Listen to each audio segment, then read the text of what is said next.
Morning everyone and ఈరోజు యోబు గ్రంథము మొదటి అధ్యాయం చదువుకుందాం. ఊజు దేశమునందు యోబు అను ఒక మనుషుడుండెను. అతడు యథార్థవంతుడును న్యాయవంతుడునై దేవుని యందు భయభక్తులు కలిగి చెడుతనమును విసర్జించిన వాడు. అతనికి 7 కుమారులను 3 కుమార్తెలను కలిగిరి. అతనికి 7,000 గొర్రెలను 3,000 ఒంటెలను 500 జతల ఎడ్లను 500 ఆడుగాడిదలను కలిగి బహుమంది పనివారును అతనికి ఆస్తిగా నుండెను. గనుక తూర్పు దిక్కు జనులందరిలో అతడే గొప్పవాడిగా నుండెను. అతని కుమారులందరూ వంతుల చొప్పున అనుదినము ఒకరినొకరు తమ తమ ఇండ్లలో విధించినవై కూడినప్పుడు తమ 3 అక్క చెల్లెండ్రులు తమతో కలిసి అన్నపానములు పుచ్చుకొనవలెనని వారిని పిలిపించుచూ వచ్చిరి. వారి వారి విందు దినములు పూర్తి కాక యోబు తన కుమారులు పాపము చేసి తమ హృదయములలో దేవుని దూషించిన వారేమో అని వారిని పిలువనంపించి వారిని పవిత్రపరచి అరుణోదయము లేచి వారిలో ఒక్కొక్కని నిమిత్తము దహన బలులు అర్పించుచూ వచ్చెను. యోబు నిత్యము అలాగున చేయుచుండెను. దేవదూతలు యెహోవా సన్నిధిని నిలుచుటకై వచ్చిన దినమొక్కటి తటస్థించెను. ఆ దినమున అపవాది యెగువాడు వారితో కలిసి వచ్చెను. యెహోవా, నీవు ఎక్కడ నుండి వచ్చితివని వానిని అడుగగా, అపవాది, భూమి మీద ఇటూ అటూ తిరుగులాడుచు అందులో సంచరించుచు వచ్చితినని యెహోవాకు ప్రత్యుత్తరమిచ్చెను. అందుకు యెహోవా, నీవు నా సేవకుడవైన యోబు సంగతి ఆలోచించితివా? అతడు యథార్థవంతుడును న్యాయవంతుడునై దేవుని యందు భయభక్తులు కలిగి చెడుతనమును విసర్జించిన వాడు.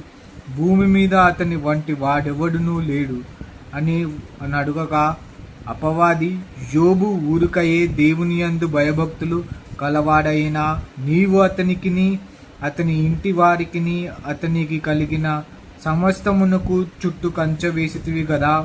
నీవు అతని చేతి పనిని దీవించుచుండుట చేత అతని ఆస్తి దేశంలో బహుగా విస్తరించి ఉన్నది. అయినను నీవు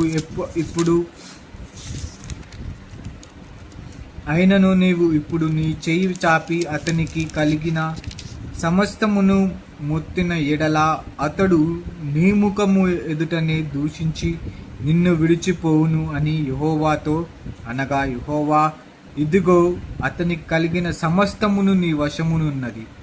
అతనికి మాత్రము ఏ హానియో చేయకూడదని అపవాదికి సెలవేయగా వాడు యెహోవా సన్నిధి నుండి బయలు వెళ్ళెను. ఒక దినమున యోబు కుమారులను కుమార్తెలను తమ అన్న ఇంట భోజనము చేయుచు ద్రాక్షారసము పానము చేయుచుండగా ఒక దూత అతని యొద్దకు వచ్చి, ఎద్దులు నాగలి దున్నుచు గాడిదలు వాటిని సమీపమున మోపుచున్నచుండగా షెబాయీములు వాటి మీద పడి వాటిని పట్టుకొని పోయి ఖడ్గముతో పనివారిని హతము చేసిరి. జరిగినది నీకు తెలియజేయుటకు నేనొక్కడినే తప్పించుకొని వచ్చి ఉన్నానని అతడు ఇంకా మాట్లాడుచుండగా మరి ఒకడు వచ్చి దేవుని అగ్ని ఆకాశము నుండి పడి గొర్రెలను పనివారిని రగులబెట్టి కాల్చివేసెను.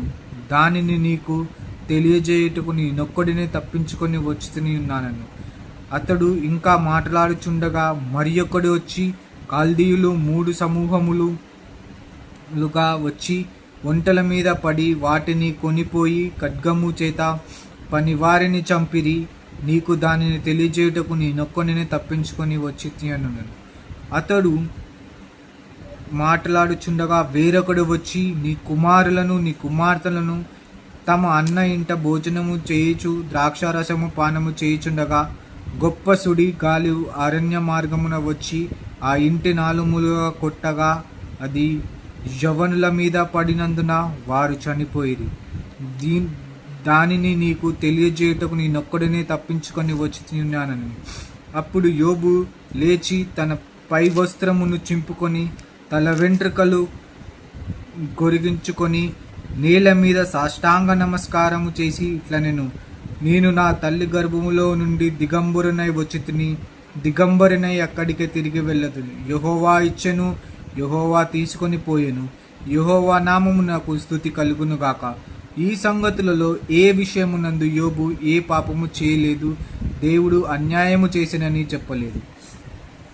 అయితే ఈరోజు మనము చూసుకున్న వాక్యం ఏమనగా, యోబు తన జీవితంలో ఎన్ని దేవుడు ప్రతిదీ ఇచ్చాడు, ప్రతి వస్తువు తనకు ఇచ్చాడు అన్నమాట. ఇందులో మనము చూసుకున్నట్టయితే మొదటిలో దేవుడు యోబు అనే వ్యక్తి బహు గొప్ప వ్యక్తి. అంటే అక్కడ ఉన్న ఆ ప్రాంతంలో యోబు కన్నా గొప్ప వ్యక్తి ఎవరు లేరు అని అంటున్నారు. గ్రంథంలో రాసిన ప్రకారము అతనికి కలిగిన ఆస్తి, గాడిదలు, పనివారు ఎవరు అయినా సరే చాలా గొప్పవాడు. అతనికి ప్రతిదీ కలిగేను. కానీ యోబు యొక్క పిల్లలు ఉన్నారు, యోబు యొక్క కుమార్తెలు ఉన్నారు. యోబు ప్రతిది విషయంలో వారి కోసం కూడా ఆలోచిస్తున్నాడు, వారు చేసిన పాపముల కోసము ఆలోచిస్తున్నాడు. ఈరోజు మన తల్లిదండ్రులు ఉన్నారు, మనం కూడా మన పిల్లల కోసం ఆలోచించాలి. వాళ్ళు ఏం చేస్తున్నా చూడాలి, వాళ్ళు చెడు మార్గంలో పోతున్నా చూడాలి, వాళ్ళు ఇక్కడ వాళ్ళ పరిస్థితులను ఎలా చూస్తూ గమనించాలి. అదేవిధంగా వాళ్ళు చెడు మార్గంలో పోతే వారిని మనము సరళంగా అంటే మంచి దారికి చూపించడం మన తల్లిదండ్రుల యొక్క బాధ్యత. అయితే యోబు ప్రతి విషయంలో యథార్థవంతుడు, గొప్పవాడు, అంత మంచివాడు. కానీ ఒకనొక రోజు సాతానుడు వచ్చి అయితే దేవునితో అంటున్నాడు, నేను అక్కడ ఇక్కడ తిరిగేసి వస్తున్నాను, అంతా బాగా మంచిగా ఉంది, అంతా అట్లున్నారు ఇట్లున్నారు అంటే దేవుడు అంటున్నాడు, మీకు ఒకడును మంచివాడు కనిపించలేదా?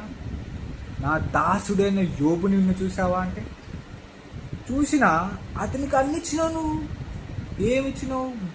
మంచి ఆస్తి ఇచ్చినావు, పనులను ఇచ్చినావు, తిండి ఇచ్చినావు, అన్ని ఇచ్చినావు. కాబట్టి ఆయన ప్రతి విషయంలో నువ్వు ఆయనను మంచిగా చూస్తున్నావు కాబట్టి ఆయన మంచిగా ఉండు, యథార్థంగా ఉండు.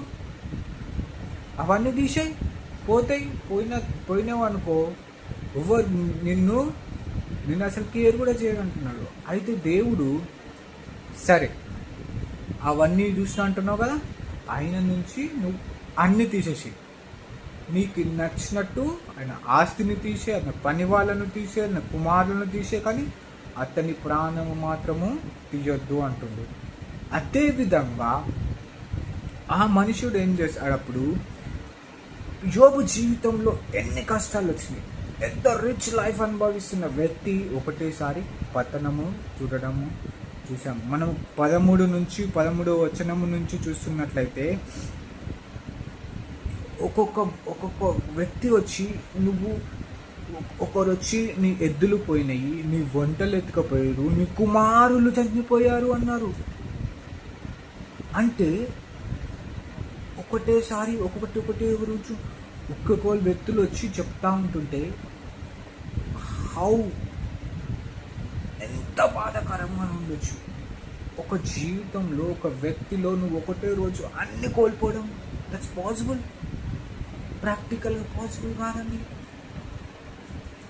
ఈ లోకంలో నువ్వు చాలా గొప్పవాళ్ళు, చాలా గొప్పవాళ్ళు వాళ్ళ ఆస్తిని పోగొట్టుకున్నారు. కానీ ఒక రోజులో పోగొట్టుకున్నారా? కాదండి, ఒక వారము, ఒక నెల, వాళ్ళు చేసిన బిజినెస్ బట్టి. కానీ యోబు జీవితంలో ఒకే రోజు తన ఆస్తిని పోగొట్టుకున్నాడు, తన పని వాళ్ళని పోగొట్టుకున్నాడు, చివరికి తన కుటుంబ సభ్యులైన కుమారులను, కుమార్తెలను కూడా పోగొట్టుకున్నాడు.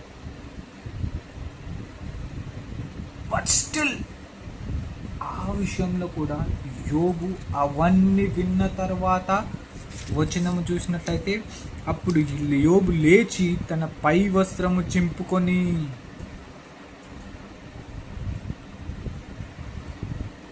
దేవుణ్ణి ఏమనలేదు, ఎక్కడ దేవుణ్ణి వెక్కడించలేదు, దేవుణ్ణి ఎందుకు నువ్వు అన్ని ఇచ్చినావు, అన్ని తీసుకుపోయినావు అని. బట్ స్టిల్ కోపముతో, బాధతో ఆయన అంగిని చింపుకున్నాడు. అంటే ఆయన యొక్క కోపము పట్టజాలనంతగా వచ్చి ఆయనకి ఏం చేయాలో తెలియక తన వస్త్రము తాను చింపుకున్నాడు. చింపుకొని ఏం చేసిండు, నేల మీద సాష్టాంగ నమస్కారం చేసి ఇట్లా నేను నా తల్లి గర్భములో నుండి దిగంబరినై వచ్చి తిని దిగంబరినై నేను అక్కడికి తిరిగి వెళ్ళతుని.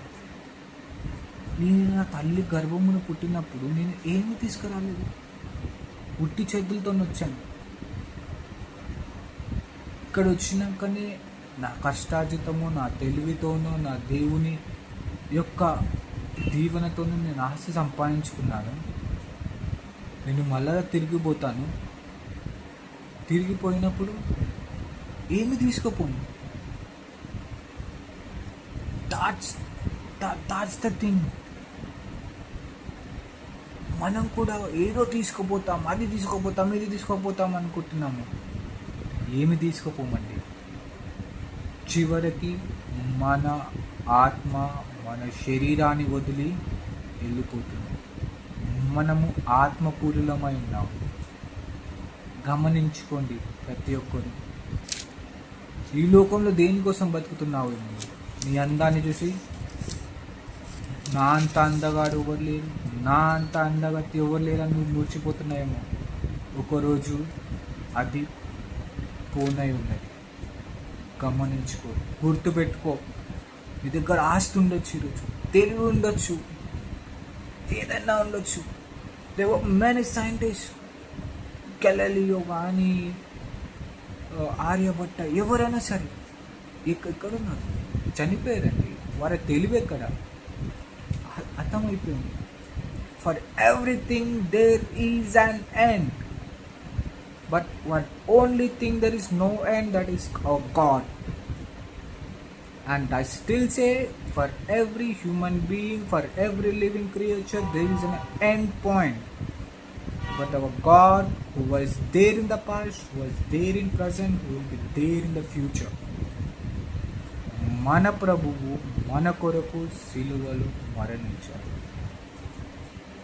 మన జీవితంలో ప్రభువు అన్నీ ఇచ్చిండొచ్చు, అన్నీ ఇయ్యకపోయిండొచ్చు. అది నీ పరిస్థితిని బట్టి నువ్వు యెహోవాను సంతోషించు. నీ దుఃఖ దినములలో ఆయన యొక్క కార్యములను, ఆయన వాక్యము చదవడమే కాదు, దానికి ఉన్నట్టు ప్రయత్నించు. ఒక్క రోజులో సాధ్యం కాదు, 2 రోజులు, 3 రోజులు. మన కోసము చక్కనైన బైబుల్ ఇచ్చాడు, దాన్ని చదువుదాం. వాటిలో బైబిల్లో ఉన్నట్టు మనము పాటించుదాం. యోబు గొప్ప వ్యక్తి, ధనవంతుడై ఉన్నప్పుడు దేవుని ఎలా ఉన్నాడో, ఏమీ లేనప్పుడు కూడా స్టిల్ సాగిలపడి నమస్కరించి, నేను తల్లి గర్భము నుండి దిగంబరినై వచ్చాను, దిగంబరినైపోతాను. యెహోవా ఇచ్చెను, యెహోవా తీసుకొని పోయాను, యెహోవా నామముకు స్తుతి కలుగును. అలాంటి సిచ్యువేషన్, అలాంటి ధైర్యము మనకుందా? నిజంగా ఈ మనుషులమైన మనము సాధ్యం కాదండి. మనకు కారు ఇచ్చిందనుకో దేవుడు, 1 సంవత్సరం తర్వాత కారు తీసుకొని పోతే మనం ఇంకో కారు కొనే వరకు మన సిచ్యువేషన్ ఎలా ఉంటుంది? కార్కి అడిక్ట్ అయిపోయి ఉంటాము. కారు ఒక గొప్ప హోదాలాగా ఫీల్ అయి ఉంటాము. అది పోయిందనుకో, దేవుడు తీసుకున్నా అంటామా? No way, no compromise. అప్పు చేసైనా మళ్ళా కారు కొంటాము. బట్ యోబు అలాంటి సిచ్యువేషన్. యోబు ఏమంటున్నాడు? నా సిచ్యువేషన్, నేను పుట్టినప్పుడు నేను ఏం తీసుకురాలేదు, నేను చనిపోతే కూడా ఏం తీసుకుపోను అని చెప్పి సాష్టాంగపడి దేవునికి నమస్కరిస్తాను. What a wonderful. ఈరోజు మనం కూడా ఒక చిన్న ప్రేయర్ చేద్దాం. నాతో కలిసి ప్రార్థన చేయండి. మహాపరిశుద్ధుడవైన దేవా, అయ్యా నీకే వందనాలు, స్తుతులు, స్తోత్రమునైనా. అయ్యా ఈరోజు యోబు గురించి మేము చిన్నగా మాట్లాడుకున్నాము, ధ్యానం చేశాము నాయన. అయ్యా యోబు ఎంతో గొప్ప వ్యక్తి. అయ్యో అతనికి కలిగిన నాయన అలాంటి మనస్తత్వము అప్పుడు సహాయం దయచేయండి అయ్యా. అతని దగ్గర ఎంత కోల్పోయినప్పుడు నీ దగ్గర వచ్చి సాష్టాంగ నమస్కారం చేసి నీవే ఇచ్చేవాడవు, నీవే తీసుకునేవాడు అని అలాంటి క్యారెక్టర్స్ మాకు ఇవ్వండి అయ్యా. వాక్యం వినిచిన ప్రతి ఒక్క బిడ్డతో మాట్లాడండి. మేము ఏమైనా కోల్పోయి ఉంటే నాయన మీ దగ్గరికి వచ్చి మొరపెడతాం అయ్యా.